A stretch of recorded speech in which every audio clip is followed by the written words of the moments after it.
Good afternoon, everybody. Welcome to the Israel Brief with me, Rolene Marks, where we take a look at those top stories making headlines every Monday to Thursday. We do it in a partnership with these guys, Lay of the Land. And just to remind you guys that it is day 620 since the 7th of October. While all this is happening around us, we never, ever, ever forget, not for 1 second, that we still have 53 hostages being held captive in the dungeons of Gaza. We want every single one of them home now. Now, guys, I'm going to give you the updates on Operation Rising Lion, as well as some of the other news headlines making the news here in Israel, because you guys come to me every Monday to Thursday for that. And a promise we make is a promise we keep. And also, I just want to thank you from the bottom of my heart for your support, your love, and your prayers through this very, very challenging time. I am absolutely bone tired, as is everybody in the country. So if I sound like I'm waffling, please forgive me. So let's start with the updates from Operation Rising Lion, or Mivtza Kelavi, as it's called in Hebrew, because a nation that rises like a lioness lifts itself like a lion. So here are the latest updates. We have had several attacks over the last now almost 24 hours since I spoke to you, several during the course of last night, and one big one this morning. Thank goodness a million times there are no fatalities. We have had people injured. We have had several impact points. I'm not going to tell you where those impact points are, but thank goodness no fatalities, which is the most important. The IDF continue to strike military and nuclear targets in Iran, and over the last now nearly 24 hours, they struck the Iranian national broadcaster, the propaganda arm for the Ayatollah al-Khamenei and his regime. The IDF also eliminated the new military chief of staff. This is 3 days after they eliminated the former military chief of staff, and continue to strike targets including nuclear targets, silos, missile launchers, missile transporters. Yesterday, 2 F-14 jets were struck by the IDF, and continue to strike around Tehran, not civilian infrastructure, and as well as other nuclear bases. Explosions were reported in the site of Tabriz earlier today, along with the center of Tehran. Now, speaking in an interview with ABC last night, Prime Minister Netanyahu was asked whether or not the IDF has a target on the Ayatollah al-Khamenei, to which the Prime Minister replied, "We are not ruling anything out." There have been reports that there has been a ceasefire requested by the Iranians. The veracity of that we don't know, but what we do know is that President Trump says that he is not looking for a ceasefire. He wants the total eradication of the nuclear program. In fact, addressing journalists from Air Force One earlier today, he said he does not want a ceasefire. He is in no mood to negotiate a ceasefire, and he wants a total surrender. We can't forget that Iran is the biggest world sponsor of terrorism.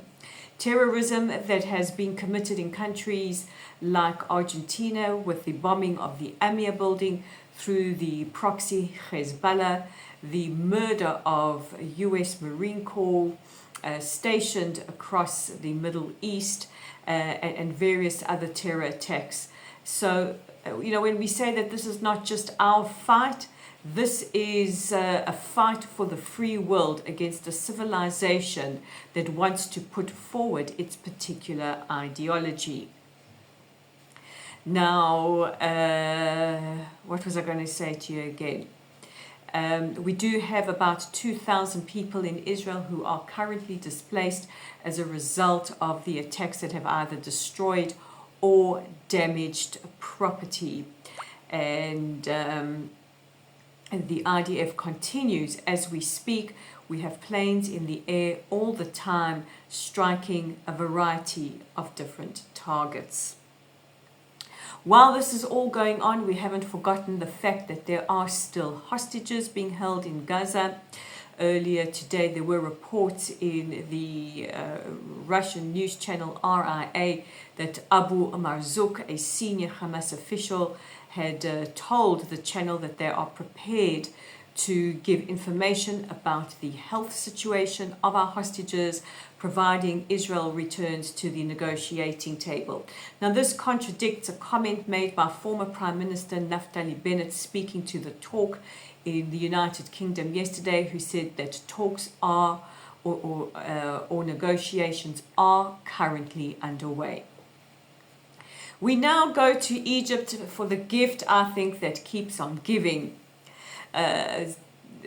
Representatives from about 80 different countries, including South Africa, embarked on their March for Gaza. This is the aim, like Greta Thunberg last week, to break the blockade of Gaza. Little did they know that they would encounter Egyptian authorities and officials and the massive Egyptian border wall with Gaza. Well, I can't get enough of the video footage, but the activists were arrested, some of them deported. They complained that they were left in the sun without food or access to water. They scuffled with Egyptian authorities and Egyptian civilians as well. There is footage of Egyptians pelting them with water bottles. One even threw one of their suitcases at them. They complained their passports were confiscated, and you can't make this up. But one of the marchers from America is on film saying to the Egyptian authorities, "We can do this in America. Why can't we do it here?" Imagine the spectacular sense of entitlement that makes you think that you can behave any way you want to anywhere in the world. Now, the Egyptian authorities said that they were breaking the law in Egypt and they need to respect Egyptian law and Egyptian culture. The Egyptians don't take kindly to Muslim Brotherhood supporters, protesters, or kafir Karens as we call them. Another moment that has gone viral is a Welsh nurse crying, "Take me to Palestine, take me to Palestine, for your Muslim brothers and sisters, take me to Palestine." And the Egyptian authorities absolutely emotionless, immovable, and not having any of that. But the real pièce de résistance was the arrest of Mandla Mandela, the grandson of former peace icon and great friend of Israel, Nelson Mandela. Yes, he was a great friend of Israel. He visited Israel. He enjoyed relationships with both sides, and he famously spoke about he can't conceive of a Israel not within safe and secure borders. So for anyone trying to muddy up those waters, don't. But his grandson did not get the peace memo. Mandla Mandela, one of the worst protagonists against Israel, the head of the Al-Quds Foundation, which is also affiliated with the Muslim Brotherhood, arrested and deported back to South Africa. I guess those activists are dying for a challah sandwich from the Israeli authorities and a trip on El Al back to where they came from. Now, the remainder of those that were aboard the Madlin that tried to break the blockade last week with Greta have been shipped quite literally out of Israel. They were aboard a boat and they shipped back off to where they came from. And finally, Israel's Ministry of Defense has accused France of blatant anti-Semitism. This follows the pavilion where Israel was demonstrating its military weapons at the Paris Air Show was boarded up with black boards. The Israeli authorities said that they will not stand for this, that they were filing petitions with the French courts. And somebody had put on there that the weapons were so good that the French authorities do not want you to see them. Meanwhile, in a note to customers and potential customers, they said that due to discrimination by the French authorities, they have moved their capability demonstration to Tehran, and you're welcome to watch. Snap! Epic trolling by the Israeli authorities and the Israeli demonstrators or the Israeli exhibitors on the ground there. Guys, forgive me for waffling. I am so dead tired. So this brings me to our audience question of the day, and it comes from Gail in New York, who says, what is the mood currently like in Israel? Well, we're pretty stoic. You know, we're getting on with it.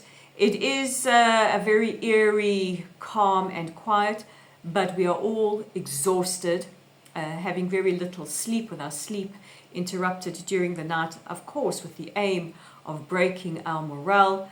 But this is the state of Israel. We are a nation of lions. Do not underestimate our strength and our resolve. And as difficult as the situation is, we know exactly why it is being done.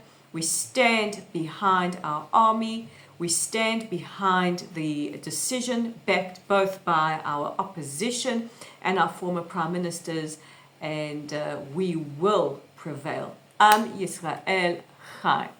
So that brings me to the end of today's broadcast. Guys, don't forget to check us out on our website at www.layoftheland.online. Our YouTube channel is right at the Israel Brief. If you like our content, if you love Israel, click on that red subscribe button and share it far and wide. We are on LinkedIn at Rolene Marks, on Instagram at Rolene_Marks. Where else are we? We're on Facebook at Lottel Site. Join our community on Facebook. And we are on X at Lay of the Land 5. Guys, God bless you all. Have a wonderful rest of your day. And I will see you again tomorrow. Hopefully after a little bit of sleep. Bye for now.